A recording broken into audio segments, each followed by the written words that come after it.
Bonjour à tous, j'espère que vous allez bien. Dans cette vidéo, je vais vous expliquer le traitement des eaux.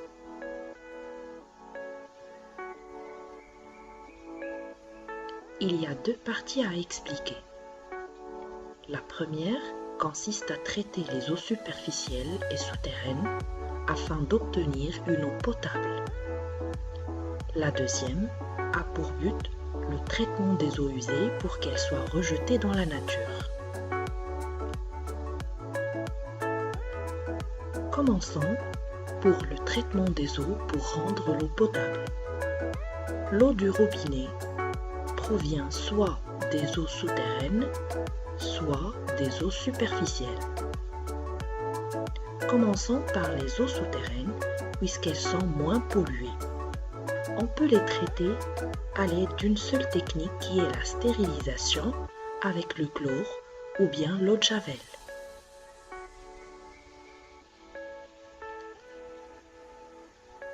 Contrairement aux eaux superficielles qui sont gravement polluées, mais qu'est-ce que la pollution de l'eau? C'est une dégradation des qualités naturelles de l'eau provoquée par l'homme et ses différentes activités. Parmi les sources de pollution de l'eau, on trouve les rejets domestiques, agricoles, industriels et même naturels comme les feuilles d'arbres, la boue et les excréments des animaux. Pour obtenir l'eau potable, les eaux superficielles passent par les stations d'épuration. Quelles sont les étapes essentielles du traitement? La première étape est dégrillage et tamisage.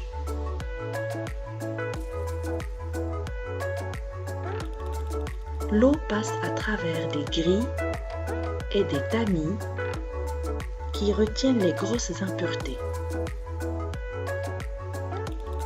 La deuxième étape, floculation et coagulation.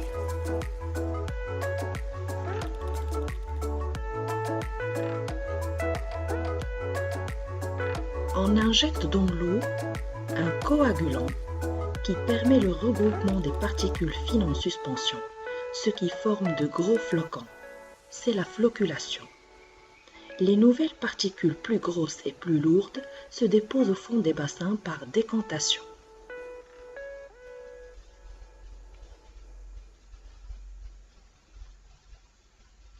La troisième étape, la filtration sur le sable.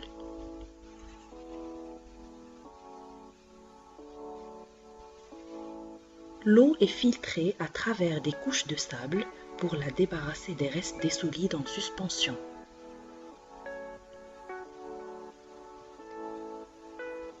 La quatrième étape, l'ozonation.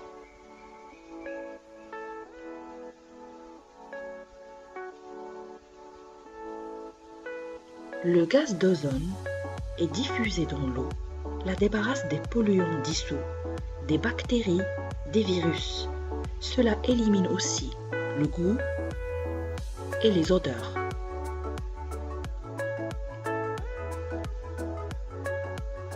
Cinquième étape, la filtration sur le charbon actif.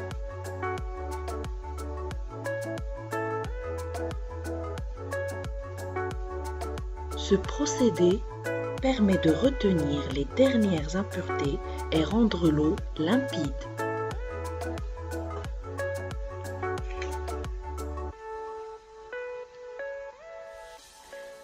La sixième et la dernière étape, c'est la chloration. On ajoute le chlore pour rendre l'eau stérile. Puis, on le stocke jusqu'à sa distribution au consommateur.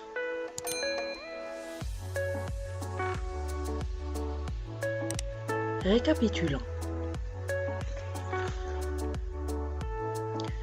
L'eau est traitée avant d'être distribuée. Ce qui est gros et facile à éliminer, il suffit de faire passer l'eau à travers des grilles. Là, on ajoute un coagulant, un floculant, pour que les particules en suspension dans l'eau s'agglomèrent en flocons et s'accumulent au fond du bac de décantation.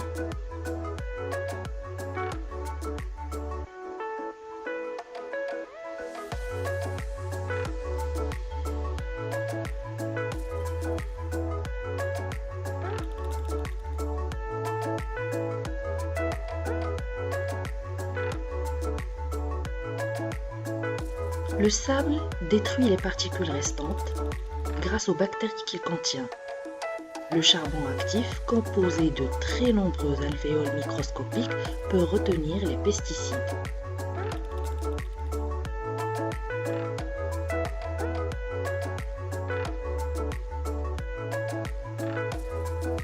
L'ozone est produit sur place. Il débarrasse l'eau de la plupart des microbes et en améliore aussi le goût et l'odeur.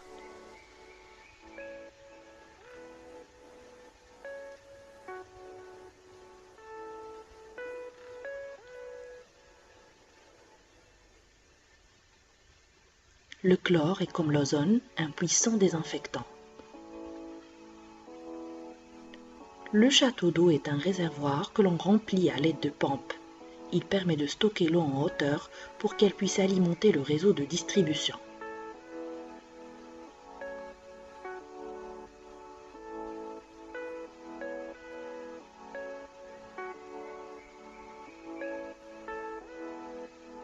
Au robinet, l'eau y est potable. Expliquons la deuxième partie, traitement des eaux usées. Les eaux usées, celles que nous rejetons tous les jours, contiennent toutes sortes de déchets et d'impuretés. Elles sont acheminées par les égouts vers les stations d'épuration où elles sont épurées avant d'être rejetées dans les rivières. Alors, quelles sont les étapes essentielles pour ce traitement?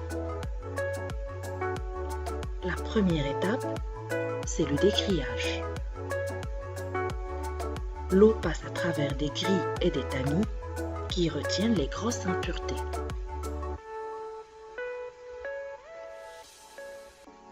La deuxième étape, dessablage, dégraissage, décantation.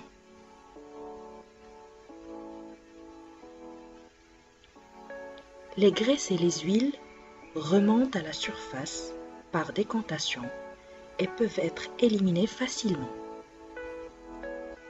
C'est ce qu'on appelle déshuilage ou bien dégraissage. Tandis que les sables se déposent au fond des bassins par décantation et sont évacués. C'est le dessablage.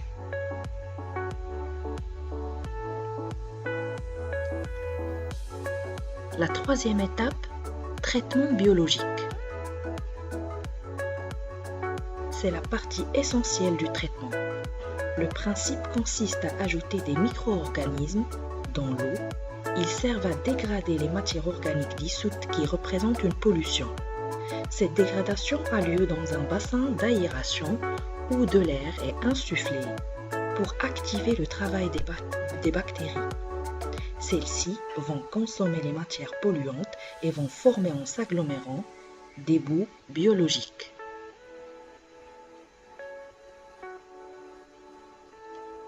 La quatrième et la dernière étape, c'est la clarification.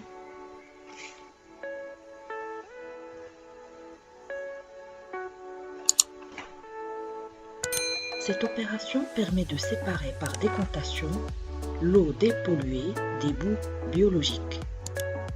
C'est une décantation secondaire.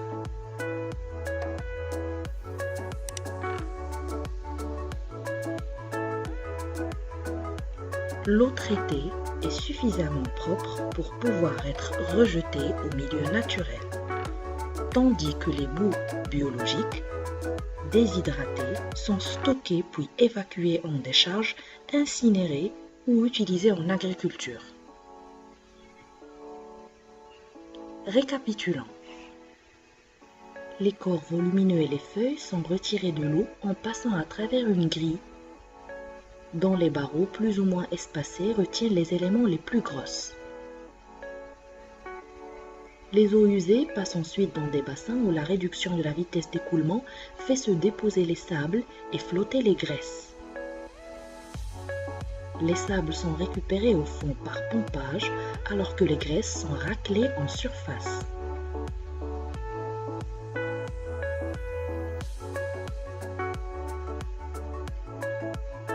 Ce traitement est indispensable pour extraire des eaux usées les polluants dissous, essentiellement les matières organiques. Il utilise l'action de micro-organismes capables de les absorber. La décantation est réalisée dans un ouvrage généralement circulaire où l'eau tourne lentement. Les boues se décantent au fond de l'ouvrage, d'où elles sont pompées pour être dirigées vers une filière de traitement spécifique. Les eaux traitées sont rejetées dans le milieu naturel après contrôle. Une fois l'eau décantée, le volume des boues qui restent est réduit par déshydratation.